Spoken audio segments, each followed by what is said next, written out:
السلام عليكم، اخباركم ايه؟ القصه اللي معايا النهارده عايزه حد قلبه جامد شويه، فلو انت قلبك مش جامد ما تكملش معايا الحلقه، عشان هحكي لك قصه حقيقيه حصلت لجن يلبس بني ادم، ودي اشهر قصه حصلت في التاريخ. تعال الحكايه بقى.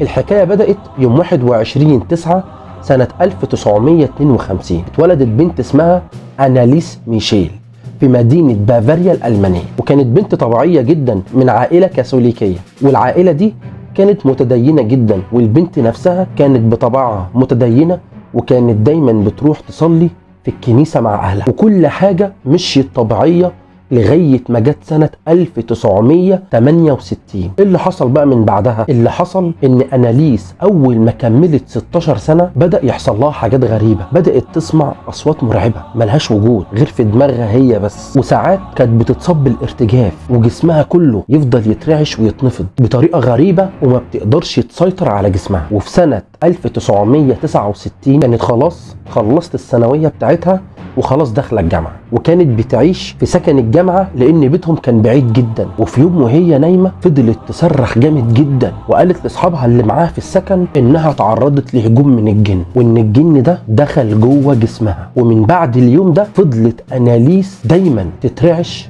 وتردجف وتفضل تصوت طول الليل، وحالتها بدأت تسوء كل يوم عن اللي قبل، وده اللي خلى اهلها يخرجوها من الجامعه ويدخلوها مستشفى. بس للأسف حالتها كانت بتتدهور أكتر وأكتر، وكانت بتقول للدكاترة إنها بتشوف أشباح معاها في الأوضة، وإنها بتسمع أصوات وصرخات مرعبة في راسها، والأصوات دي كانت بتقول لها إنها هتتحرق في جهنم. وفي واحدة من العلاجات النفسية بتقول بإن أناليس قالت للدكتورة إن جسمها مسكون، وإن الأصوات اللي بدأت تسمعها في راسها بدأت تأمرها بحاجات هي مش حابة إن هي تعملها. بس طبعا الدكتور ما صدقهاش وقال إن دي هلوسة وهتروح مع العلاج. المهم أناليس بدأ يظهر عليها علامات الاكتئاب، وبدأت تفقد وزنها وبتخس بسرعة رهيبة، وكانت طول ما هي قاعدة تفضل تبص حواليها لحاجات مش موجودة، وكانت بتفضل تصرخ، وكل ده والدكاترة مفكرين ان دي حالة نفسية. والبنت فضلت تسوق الحالة بتاعتها اكتر واكتر لغاية وزنها ما نزل بقى 35 كيلو بس. انتوا متخيلين بنت في الجامعة وزنها 35 كيلو وبقت شبه الهيكل العظمي؟ ده اللي خلى الدكاترة تفقد الامل،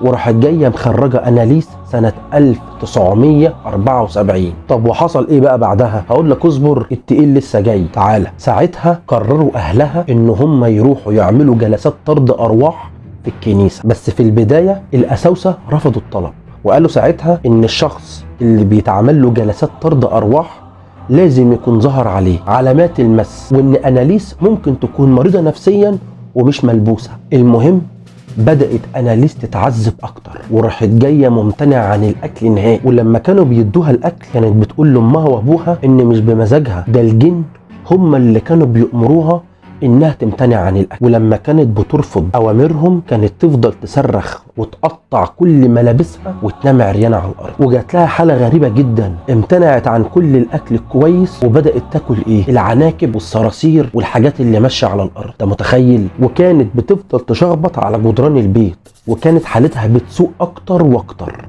وبدأ يظهر على جسمها كدمات ضرب، وبقت تكسر أي صليب تشوفه، وكانت بتقطع صور المسيح، كانت بتصرخ بهستيرية فظيعة. والغريب إنها بدأت تتكلم لغات ما كانتش أصلا عمرها اتعلمتها، بقت تتكلم العربية واليهودية والمسيحية القديمة والكاثوليكية ولغات تانية كتير، لغاية ما الكنيسة غيرت رأيها، لغاية ما جه قس اسمه باستون أرنيس، وده قرر انه هيتولى حالة أناليس، بس اشترط عليهم ان يكون في السر. وبدأ فعلا بأول جلسة طرد أرواح، وفي أول جلسة اكتشف ان البنت مسكونة مش من جن واحد، لا من 6 من الجن لابسين البنت. انت متخيل؟ وبدأت البنت بتتكلم بصوت راجل وتقول تكلم تكلم ملعون. فالقس رد عليه وقال انت مين؟ وردت عليه البنت بصوت مرعب، قال انا بل نحن. فرد عليه القس وقال له من انتم؟ رد الصوت تاني وقال نحن 1 2 3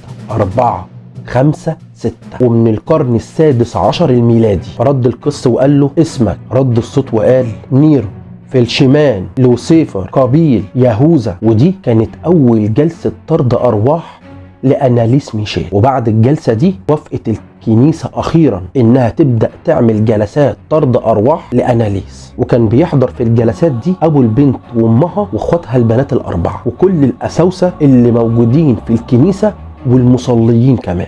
وفي سنة 1976 بدأوا يعملوا جلسة أو جلستين طرد أرواح في الأسبوع للبنت، وفعلا الكنيسة اتأكدت إن البنت جسمها ملبوس من 6 أرواح شريرة. وفي خلال الجلسات دي اللي استمرت 10 شهور الأساوسة سجلوا 40 شريط صوتي لأناليس، وال40 تسجيل لحد يومنا ده موجودين. المهم في خلال الجلسات بتاعت أناليس كانت بتبقى قوية جدا وكانت بتخرج عن السيطرة تماما. وفي كل جلسة كانوا بيكتفوها 3 رجالة أقوياء جدا علشان يقدروا يسيطروا عليها، مع ان كان جسمها اصلا اقل من 30 كيلو. وتخيل 3 رجالة يمسكوها علشان يقدروا يسيطروا عليها، وبعد كل ده ما كانوش برضو بيعرفوا يسيطروا عليها وكانوا بيربطوها بالسلاسل. انت متخيل؟ فطبعا هلاقي حد فيكم عاوز يسأل طب والبنت كانت بتبقى احسن بعد كل جلسة؟ بس معلش اصدمك واقول لك للاسف البنت بعد كل جلسة كانت بتحس ان هي استريحت شويه، بس بعد كده كانت بترجع تصاب بالنوبات من جديد. يعني بوضوح كانت بتقعد ساعه واحده بس طبيعيه جدا بتاعت اناليس بتاعت زمان، بعد الساعه دي بترجع تاني اناليس اللي ملبوسه ب6 ارواح شريره. واللي يقطع قلبك انها في الساعه الوحيده اللي كانت بتبقى طبيعيه فيها كانت بتقعد تعيط عياط هستيري، وكانت بتقول لمامتها انها مش هتقدر تعيش اكتر من كده لانها ما كانتش بتاكل خالص. وفي الفترة دي وزنها نزل تاني بقت 25 كيلو. ده غير ان كمان حرارتها كانت بتوصل ل 42 واتصابت بمرض الرئة وبحمى شديدة جدا. وفضلت اناليس في العذاب ده لغاية ما جه يوم 30 ديسمبر سنة 1976. وفي اليوم ده اناليس كان عندها جلسة طرد أرواح، لكن قالت لأمها أنا خايفة جدا. ودي كانت آخر كلمة قالتها أناليس وماتت بعدها عشان ترتاح من كل العذاب اللي عاشت فيه. وبعد ما ماتت البنت جت الشرطة واعتقلت كل الأساوسة اللي كانوا موجودين في جلسة طرد الأرواح، واعتقلوا كمان أهل البنت أمها وأبوها بتهمة الإهمال المؤدي إلى الموت. وبحسب تقارير الشرطة اللي طلعت قالت إن سبب الوفاة الامتناع عن الأكل مما أدى إلى الموت. وقالت الشرطة وقتها إن أهلها لو غصبوا عليها إن هي تاكل ما كانش زمانها ماتت دلوقتي. بس في المحكمة أختها قالت إن أناليس كانت بتكره المستشفى لأنها كانوا بيجبروها على الأكل والشرب. وكمان تم عرض التسجيلات اللي اتعملت في جلسات طرد الأرواح في الكنيسة للشرطة. ولما الشرطة سمعت التسجيلات لقت ان في جمل غريبة محدش فاهمها، وسمعوا كمان حوار بين 2 من الجن كانوا بيتكلموا. وبرضه في التسجيلات دي سمعوا صوت لأناليس وهي بتقول ان الجن اللي كان بيسكنها ده شكله بشع واسود وكان بيطير، وانها كانت بتشوف ارواح اشباح بتخرج وبتدخل تاني لجسمها، وكلهم كانوا لونهم اسود جدا. ولما المحكمة استدعت الدكتور النفسي اللي كان بيعالجها وقتها ان كانت ممكن أناليس تعيش لو كانوا اهلها بادروا شوية ودخلوها المستشفى واهتموا برعايتها وبدأت تاكل وتشرب. حد هيقول لي طب كده خلاص موضوع أناليس انتهى؟ اقول لك لا، لسه ما انتهاش. لما الناس راحوا علشان ياخدوا التابوت بتاعها لقوا حرق على التابوت على شكل ايد غير بشرية، وانتهت حكاية أناليس ميشيل على كده. وفي سنة 2005 اتعمل فيلم على قصة أناليس ميشيل وكان اسم الفيلم طرد الأرواح من إيميلي روز. اللي اتفرج على الفيلم ده يتخيل بقى ان القصة دي حقيقية وحصلت فعلا، وان العذاب اللي كانت بتشوفه بطلة الفيلم ده هو نفس العذاب اللي كانت بتشوفه أناليس ميشيل. وبكده تنتهي قصة أناليس ميشيل. لو عجبتك القصة ما تبخلش عليا وتعمل شير للفيديو، واوعى تنسى تشترك معايا علشان الحلقات اللي جاية. سلام.